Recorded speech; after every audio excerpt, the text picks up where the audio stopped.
my channel which is Simple Learning, and today we will study history subject chapter name from traders to ruler, and this is chapter 6 of your history subject. So student, without further delay, let's get started. Class 8th history chapter name from traders to ruler. The English East India Company. So student, first of all we will read about the English East India Company. जो English east India company थी वो form की गई merchants के group के through, यानी कि इसको किसने फॉर्म किया? ग्रुप ऑफ मर्चेंट ने, यानी कि व्यापारी के ग्रुप ने जो लंदन से थे.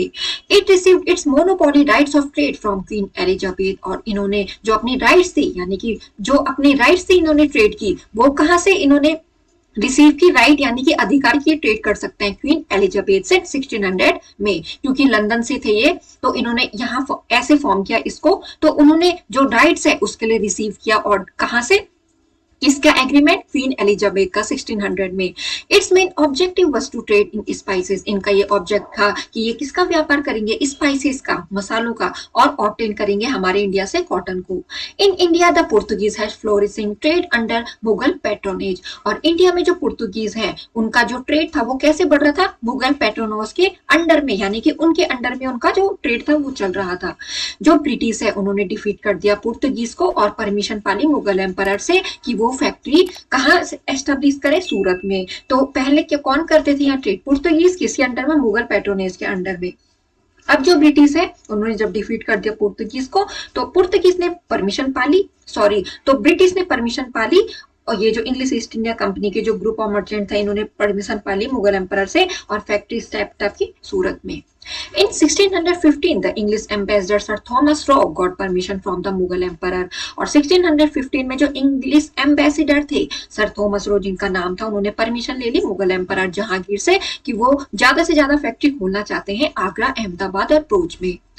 Encourage by the initial success. अब जैसे कि वो सक्सेस हो रहे थे इस ट्रेड में, तो इंग्लिश ईस्ट इंडिया कंपनी ने एस्टेब्लिश की सिटी ऑफ मद्रास, यानी कि चेन्नई कब? 1639 में. और उसका एक जमीन का टुकड़ा जिसको रिसीव जो उन्हें मिला था, राजा किसके, जो कहाँ के राजा थे? चंद्रगिरी के राजा थे, ईस्टर्न कोस्ट के. और यहाँ पे उन्होंने स्मॉल फोर्ट बिल्ड किया जिसको बोला गया फोर्ट सेंट जॉर्ज इस फैक्ट्री के अराउंड. तो ऐसे धीरे धीरे करके जो इंग्लिश ईस्ट इंडिया कंपनी है वो इंडिया में ऐसे एस्टेब्लिश हुई. उसने सबसे पहले ट्रेड किया, धीरे धीरे करके वहां के जो एम्पायर थे, वहां के जो राजा थे, उनसे परमिशन ली, और ऐसे करके इंडिया में एंटर हो गए. जो फर्स्ट इंग्लिश फैक्ट्री बंगाल में एस्टेब्लिश हुई वो रिवर किसके किनारे? हुगली रिवर के किनारे 1615 में. और किसकी परमिशन पे? सुल्तान शुजा की परमिशन पे, जो सूबेदार थे बंगाल की. तो सबसे पहली जो फैक्ट्री इंग्लिश पीपुल ने एस्टेब्लिश की तो वहां वो की बंगाल में.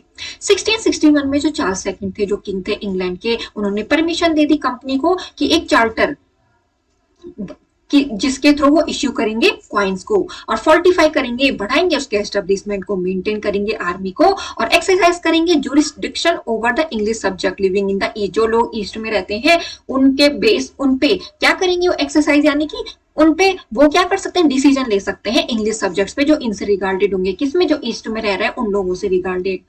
इन 1668 जो चार्ल्स सेकंड थे उन्होंने मुंबई को हैंडेड कर दिया, कंपनी को लीज पे दे दिया. यानी कि लीज पे यानी कि जब दे देते हैं किराए पे, यानी कि थोड़े टाइम बाद हम किसी को सौंप देते हैं वो. Which he had got from the Portuguese, जो उन्हें पुर्तगीज ने दी थी as a part of the dowry, यानी कि उसके डाउरी के फॉर्म में दी थी उनको. When he married a Portuguese princess, जब उन्होंने शादी की थी, चार्ल्स सेकंड ने शादी की थी प्रिंसेस से, तो एक उसके रूप में दे दी थी, डाउरी के फॉर्म में दे दी थी. द कैथरीन ऑफ ब्रेगेंजा, जो प्रिंसेस थी वो कैथरीन थी ब्रेगेंजा की. The east India company attack the Mughal, जो ईस्ट इंडिया कंपनी है उन्होंने मुगल पे अटैक किया. Official seal of the English east India company, उनकी जो सील थी ना वो ये थी.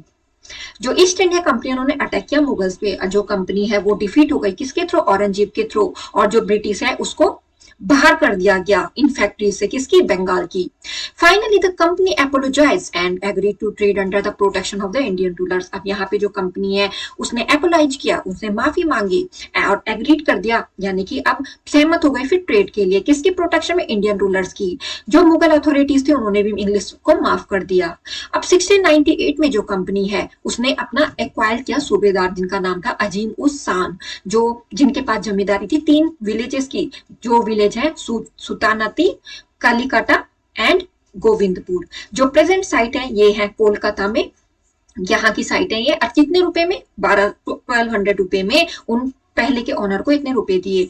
Here they build fort William around their country, यहाँ पे भी वो फोर्ट विलियम बनाना चाहते थे उन फैक्ट्री के अराउंड। जो विलेजेस थे वो फिर सिटी में धीरे धीरे चेंज हो गए और जिनको बोला गया कलकत्ता। तो ऐसे करके मतलब जब सबसे पहले उन्होंने क्या किया, यहाँ कंपनी एक्वायर्ड की, तो उसके बाद उन्होंने धीरे धीरे उस जगह को, जो विलेज था वो उसको सिटी बना दिया, उसको कलकत्ता नाम से जाना जाता है। इन 1717 जो कंपनी थी उसने सिक्योर किया अपना एम्परर फारूक सैयर को एक फर्मैन confirming the privileges granted to it, यानी कि जो भी उनको प्रिविलेजेस मिले थे, जो उनके पहले के प्रिविलेजेस थे, और इस हिसाब से उन्होंने क्या कर दिया, उसको एक्सटेंड कर दिया कहां तक, गुजरात और डेक्कन तक। दस ब्रिटिश सेटलमेंट्स इन मद्रास, तो ऐसे ऐसे करके जो ब्रिटिश का सेटलमेंट है वो मद्रास यानी कि चेन्नई हुआ, बॉम्बे मुंबई हुआ, कलकत्ता हुआ, ये सेंटर थे, इनकी कॉमर्शियल सिटीज थी। जो ईस्ट इंडिया कंपनी है जो इंडिया आई ट्रेडर के फॉर्म में, और धीरे धीरे उन्होंने रियलाइज किया, वहां से उनको ज्यादा प्रॉफिट मिलने लगा इंडियन ट्रेड से, और फिर उन्होंने अपनी पॉलिटिकल पावर भी बना दी। कैसे, फोर्स से, यानी कि अपने पूरी ताकत से। Gradually several factors pave way to pursuit, और बहुत सारे फैक्टर हैं जो उनकी पॉलिटिकल पावर बढ़ रही थी उसके लिए जो रिस्पॉन्सिबल है।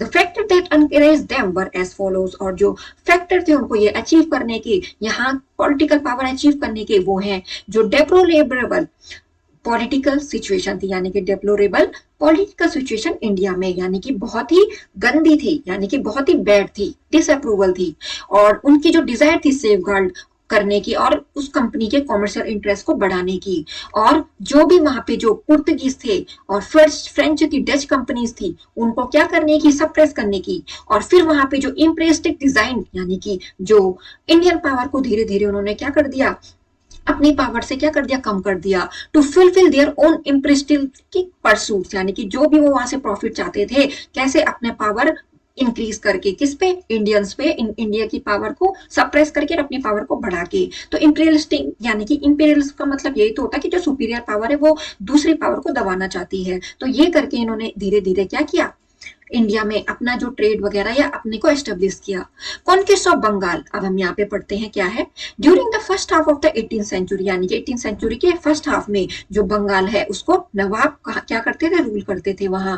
तो उन्होंने वहां पे क्या किया, स्ट्रॉन्ग कंट्रोल किया ब्रिटिश ट्रेडर्स पे, और उनको अलाउ नहीं किया कि वो जो प्रिविलेज उनको मिले हैं वो उनको क्या करें, उनका मिसयूज करें, जो ब्रिटिश को वहां पे प्रिविलेज दे रखे थे उसका मिसयूज करें। Therefore, the East India Company remained a mere जमींदार, इसलिए जो ईस्ट इंडिया कंपनी वहां पे केवल क्या रह गई, जमींदार रह गई उस नवाब ऑफ बंगाल की। जो पॉलिटिकल एम्बिशंस थी कंपनी की, वो धीरे धीरे उनमें फ्रस्ट्रेशन हो रही थी कि मतलब हमने कहाँ पे रहना था और इन्होंने हमें क्या पोजीशन दे दी। पर जो धीरे धीरे जो कंपनी थी वो फ्लोरिश करी गई, वो ग्रो करती गई। अब जो बैटल ऑफ पेलासी, उसमें क्या हुआ, जो बिगिनिंग थी ब्रिटिश पॉलिटिकल की, उसने इंडिया को स्वे यानी कि हरा दिया, और बिगेन यानी कि धीरे धीरे उनको पीछे, यानी कि उनको हटाने के लिए वहां से बैटल ऑफ पलासी हुआ 1757 में, जब जो इंग्लिश ईस्ट इंडिया कंपनी की फोर्सेस उन्होंने सिराजुद्दौला को डिफीट कर दिया, जो नवाब के बंगाल थे। किसमें, बैटल ऑफ पेलासी में, जो कि 1757 में English east India company forces ने डिफीट किया सिराजुद्दौला को, जो नवाब थे बंगाल के। अब इसके कारण क्या थे, जो कॉन्फ्लिक्ट था, वॉर थी कंपनी की और नवाब ऑफ बंगाल सिराजुद्दौला के बीच, वो कैसे आई, जब नवाब ने चैलेंज किया ब्रिटिश एक्टिविटीज को, जैसे कि नॉन पेमेंट ऑफ टैक्स, यानी कि वो टैक्स क्यों नहीं दे रहे हैं, लेविंग ऑफ हैवी ड्यूटीज, उन पे हैवी ड्यूटीज लगा दी, किस पे, जो इंडियन गुड्स एंटर हो रहा है कोलकाता पे, जो उनके कंट्रोल में था, और अपनी फैक्ट्री की फोर्टिफिकेशन हुई, जो कैप्चरिंग किया जो फ्रेंच सेटलमेंट को चंदन नगर के मार्च 1757 में। तो जो रॉबर्ट क्लाइव जो गवर्नर थे बंगाल के, उन्होंने कुछ किस पे, जो मेंबर थे सिराजुद्दौला कोर्ट के, उनको क्या कर दिया, अपनी साइड कर दिया, जैसे कि कमांडर इन चीफ को, मीर जाफर को, खादिम खान को, जो कमांड करते थे नवाब के ट्रूप को।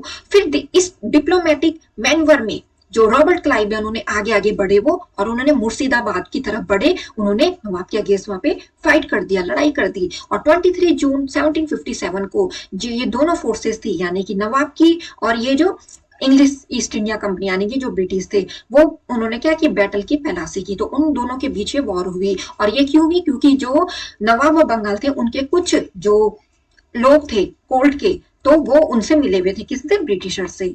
The major part of the nawab army led by the traitors did not take part in the fighting, और जो मेजर पार्ट है नवाब आर्मी के, जिनको ट्रेटर्स ने लेड किया, उन्होंने पार्ट नहीं लिया इस फाइट में, और जो नवाब है उनको भागना पड़ा, जब उनके पास इतनी आर्मी नहीं थी तो उनको भागना पड़ा। फिर वो कैप्चर, उनको क्या कर दिया, क्या बंदी बना लिया गया और उनके बाद उसकी डेथ हो गई मीर जाफर के सन मीरान, यानी कि पुट टू डेथ, यानी कि मीर जाफर के सन मीरान ने उनकी डेथ कर दी, मार दिया। Mir Jafar was proclaim as an, अब फिर मीर जाफर ने जिन्होंने उनको मार दिया था, किसको, ये नवाब को, तो वो अब वहां के क्या बन गए, नवाब बंगाल बन गए, उन्होंने इनकी जगह ले ली।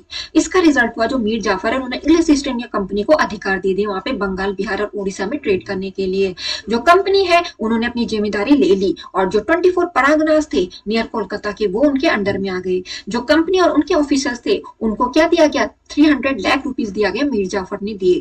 इसलिए जो बैटल ऑफ पलासी है इसने दरवाजे खोल दिए ब्रिटिश मास्टरी के लिए, बंगाल में भी अपना रूल कर सकते थे और धीरे धीरे होल ऑफ इंडिया में अपना रूल को इंक्रीज करने लगे। तो बैटल ऑफ पलासी से ये हुआ, क्यों, क्योंकि जो नवाब के जो कुछ कोर्ट के लोग थे वो उनसे मिल गए ब्रिटिशर से, तो इसलिए ऐसा हुआ। तो स्टूडेंट आई होप आपको ये जो फर्स्ट पार्ट है इस चैप्टर का समझ में आएगा और नेक्स्ट पार्ट में ये चैप्टर फिनिश हो जाएगा। Thanks for watching, do like, subscribe and share.